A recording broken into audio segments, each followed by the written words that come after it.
इधर पटना के चंदन मिश्रा हत्याकांड को लेकर अपडेट है। इसमें शामिल 5 अभियुक्तों को पुलिस ने गिरफ्तार कर लिया है। बिहार पुलिस एसटीएफ की संयुक्त कार्रवाई के बाद इन अभियुक्तों को पश्चिम बंगाल से गिरफ्तार किया।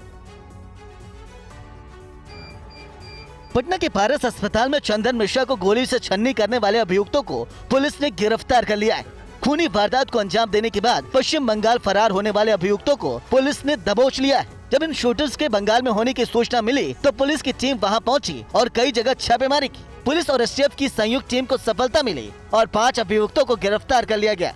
गिरफ्तार अभियुक्तों को कानूनी प्रक्रिया पूरी होने के बाद बिहार लाया जाएगा। सूत्रों की माने तो चंदन मिश्रा हत्याकांड में शामिल कुछ और लोगों की गिरफ्तारी होगी। हत्या की साजिश रचने वालों की तलाश की जा रही है। गिरफ्तारी के लिए छापेमारी जारी है। पुलिस ने बंगाल के पुरुलिया जिले में बंद कुख्यात अपराधी शेरू सिंह से भी पूछताछ की है। पुलिस को जानकारी मिली है कि शेरू ने बिहार की जेल में बंद अपने गिरोह के सदस्य के द्वारा हत्या की साजिश रची थी। इससे पहले पुलिस ने कल ही हत्या में शामिल एक शूटर तौफीक रजा उर्फ बादशाह को गिरफ्तार किया था, जिससे कई घंटों तक पूछताछ की गई। आपको बता दें कि दिन दहाड़े पारस अस्पताल में घुसकर खूनी खेल को अंजाम देकर शूटर्स फरार हो गए थे। कमरा नंबर 209 में भर्ती चंदन मिश्रा की हत्या कर हथियार लहराते भाग गए। और पटना में 2 गुटों के बीच हुई गोलीबारी में एक महिला घायल हो गई। महिला अस्पताल में भर्ती है। पुलिस मामले की जांच कर रही है। बिहार की राजधानी पटना में अपराधियों में पुलिस का कोई खौफ नहीं है। अपराधी पुलिस को लगातार चुनौती दे रहे हैं। बदमाश लगातार आपराधिक घटनाओं को अंजाम दे रहे हैं। तस्वीर पटना के बहादुरपुर की है, जहां देर रात 2 गुटों के बीच गोलीबारी हुई। बताया जाता है कि कुछ लड़ाकों के बीच आपसी रंजिश के चलते फायरिंग की गई। इस गोलीबारी में सड़क किनारे बैठी एक 45 वर्षीय महिला को गोली लग गई। गोली उनके सीने को छूते हुए निकल गई। आनन फानन में घायल महिला को पटना मेडिकल कॉलेज हॉस्पिटल में भर्ती कराया गया। इस घटना की सूचना मिलने के बाद मौके पर पहुंची पुलिस ने एक खोखा और 3 बाइक बरामद किए हैं। पुलिस इस घटना में शामिल लोगों को पकड़ने के लिए छापामारी कर रही है। कुछ लड़कों के बीच में आपसी विवाद को लेके कुछ झगड़ा हुआ है। उसी में ही एक व्यक्ति के द्वारा फायर आर्म से गोली फायर करी गई है।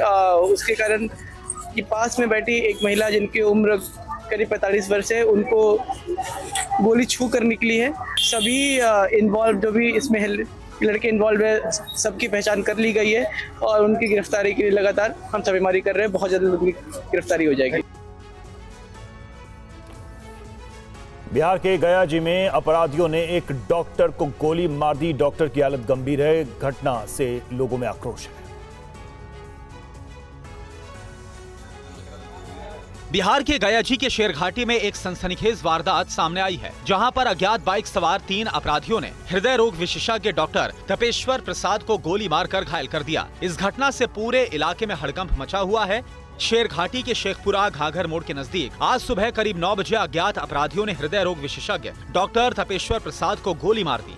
स्थानीय लोगों की मदद से घायल डॉक्टर को तुरंत शेरघाटी अनुमंडलीय अस्पताल लाया गया। प्राथमिक उपचार के बाद डॉक्टर्स ने उनकी नाजुक हालत को देखते हुए मगध मेडिकल कॉलेज रेफर कर दिया। घटना की जानकारी मिलते ही पुलिस मौके पर पहुंची और जांच शुरू कर दी गई। फिलहाल गोली मारने के कारणों का पता नहीं चल पाया है। पुलिस आसपास के सीसीटीवी फुटेज खंगालने में जुटी है। पुलिस वहां पर मौजूद लोगों से पूछताछ कर रही है। इस सनसनीखेज वारदात से क्षेत्र में दहशत में है लोग। स्थानीय लोगों ने अपराधियों की जल्द गिरफ्तारी की मांग की है।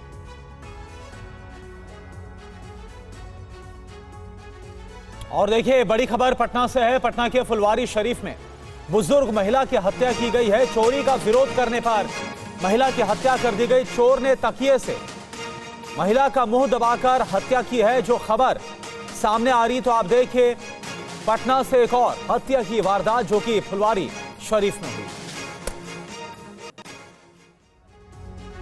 और बिहार में बढ़ते अपराध को लेकर केंद्रीय मंत्री चिराग पासवान ने पुलिस प्रशासन को जिम्मेदार ठहराया है। उन्होंने प्रदेश की एनडीए सरकार पर भी सवाल उठाए। कहा कि सरकार को लोगों में सुरक्षा का भाव सुनिश्चित करने की जिम्मेदारी उठानी होगी। ऐसा नहीं है कि बिहार में ये घटनाएं पहले नहीं हुई है। जो लोग जंगल राज जिनके नेतृत्व में होता था, आज जब वो हम लोग पे उंगली उठा रहे हैं तो उनसे पूछने की जरूरत है कि 98 में पीएमसीएच में भी इसी तरीके से गोली चली थी और उस वक्त के मंत्री, उनकी हत्या कर दी गई थी। पर ना उस वक्त के इस घटना को जायज ठहराया जा सकता है, ना आज की इस घटना को जायज ठहराया जा सकता है। हकीकत यह है कि अगर एक भी आपराधिक घटना होती है तो प्रशासन को जिम्मेदारी लेनी होगी। एडीजी लॉ एंड ऑर्डर इस तरीके की बातें कतई नहीं कह सकते हैं कि भाई बरसात के से पहले इस तरीके की घटनाएं होती हैं। क्यों? क्योंकि किसान खाली बैठा रहता है।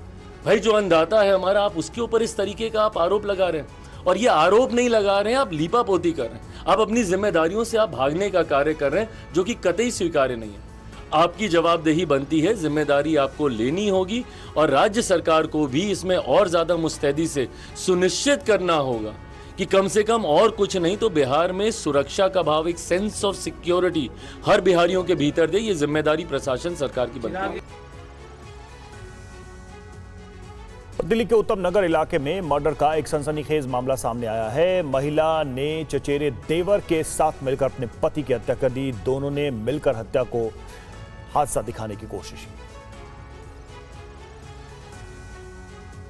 दिल्ली के उत्तम नगर इलाके में करंट लगने से हुई करण देव नाम के शख्स की मौत ने अब नया मोड़ ले लिया है। पुलिस जांच में पता लगा रही है कि ये कोई हादसा नहीं था, बल्कि सुयोजित तरीके से की गई हत्या थी।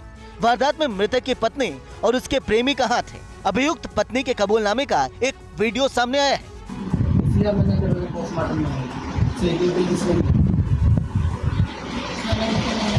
कौन ला के दे रहा है? कब से दे रहे हैं?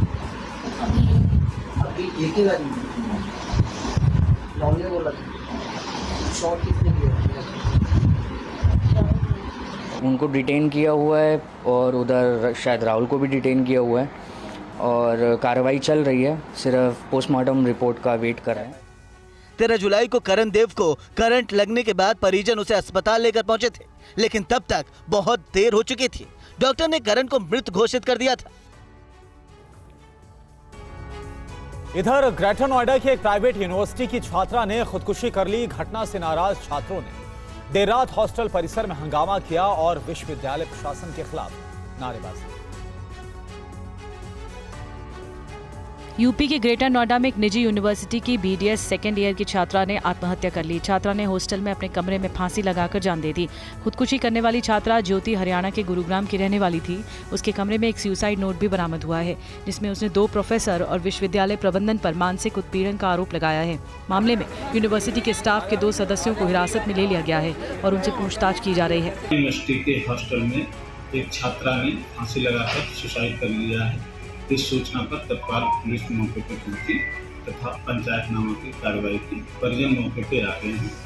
परिजनों द्वारा दी गई तहरीर के आधार पर सुसंगत धाराओं में मुकदमा पंजीकृत किया गया है तथा आरोपी 2 व्यक्तियों को पूछताछ से हिरासत में लिया गया है।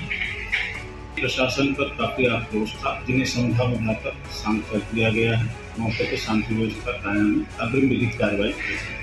पोस्टमार्टम रिपोर्ट और जांच के आधार पर मामले में आगे विधिक कार्रवाई की जाएगी।